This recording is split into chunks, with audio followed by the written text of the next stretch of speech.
Hello students, आज हम लोग देखेंगे 5B का क्वेश्चन नंबर 22वां। सुब्बा राव ने 1995 में 5,000 रुपये के मासिक वेतन पर कार्य आरंभ किया। मतलब कोई सुब्बा राव नाम का आदमी है, वो 1995 में 5,000 रुपये के मासिक वेतन पर, मतलब सैलरी 5,000 रुपये था उसका, ठीक है, आरंभ किया। प्रत्येक वर्ष 200 रुपये की वेतन वृद्धि प्राप्त की। मतलब हर वर्ष, यानी कि 95 है, 96 जब आएगा तो 5,200 रुपये हो जाएगा। हर वर्ष 200 की वृद्धि, मतलब बढ़ जाता है 200 रुपया। किस वर्ष में उसका वेतन 7,000 हो गया?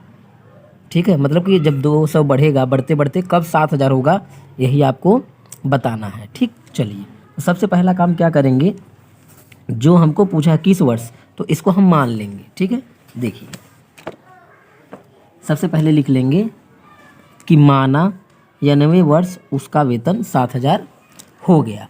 और इसके बाद क्या करेंगे, इससे प्राप्त श्रेणी लिख लेंगे। एक श्रेणी का काम करेगा ना, ये 200 बढ़ रहा है तो लिखेंगे प्राप्त श्रेणी।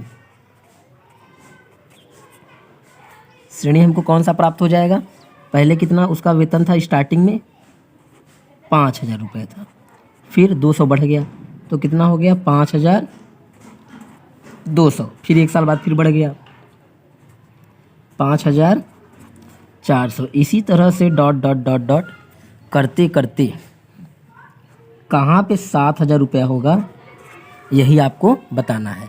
ये देखिए श्रेणी तैयार हो गया। अब आसानी से आप n का मान निकाल सकते हैं। चलिए यहाँ से लिखते हैं, a बराबर क्या हो जाएगा, a का मान हो जाएगा आपका 5,000 रुपया।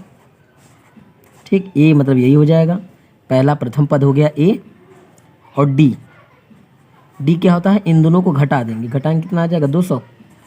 डायरेक्ट लिख लीजिए 200, तो क्योंकि 200 रुपये की वृद्धि हो रही है तो घटाने पे 200 ही आएगा। अब हमको a पता चल गया, d पता चल गया। d मतलब होता है सार्वंतर, a और d पता है, हमको निकालना क्या है n, और क्या पता है l पता है। l बराबर कितना है 7,000 रुपया। ठीक, निकालना क्या है n, यही निकालना है बस। अब करना क्या है, l का फार्मूला होता है वही लगा देंगे तो आंसर आ जाएगा। चलिए l का फार्मूला क्या होता है लगाते हैं। हम लोग को पता है कि l बराबर फार्मूला होता है,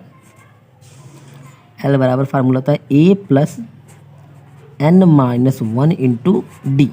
अब आप a का मान रख दीजिए, d का मान रख दीजिए और l का मान, आसानी से आंसर आ जाएगा। ठीक है, चलिए l का मान यहीं पे रख दीजिए, तो l का मान कितना रखेंगे 7,000 बराबर a का मान कितना है 5,000 प्लस n का मान पता ही नहीं है तो लिखेंगे n-1 उसी तरह से, और गुणा का चिन्ह लगा के d का मान रखेंगे कितना 200। ठीक, ये हमने मान रख दिया। अब इसी को हल कर लेंगे बस। 5,000 को इधर भेज दीजिए, तो 7,000 माइनस 5,000, इधर प्लस था, इस साइड जाएगा तो क्या हो जाएगा माइनस, बराबर बाकी जो बचा है उसको उतार लीजिए, गुणे 200, ये हमने उतार लिया। ठीक, बस अब इसके बाद क्या करना है, इसको माइनस कर दीजिए, कितना आ जाएगा ये 2,000 बराबर कितना बचा है, इसको वैसे ही रख लीजिए, इसको कुछ मत करिए अभी, ये हो गया 200। अब इस ये 200 जो बचा हुआ है, इस 200 को क्या करिए, यहाँ पे गुणा है, उधर क्या हो जाएगा भाग हो जाएगा। ठीक है, जब इधर गुणा होता है तो उधर क्या हो जाता है भाग, क्योंकि हमको n निकालना है तो इधर का सब उधर ले जाएंगे, तो लिखेंगे 2,000 बटे 200 बराबर n-1। इसको काट दीजिए, जब काट देंगे कितना आ जाएगा, देखिए 1 0 से 1 0, 2 0 से 2 0, 2 से कटाइए 10 बचेगा। ठीक है, कितना बचेगा 10, तो लिख देंगे 10 बराबर n-1।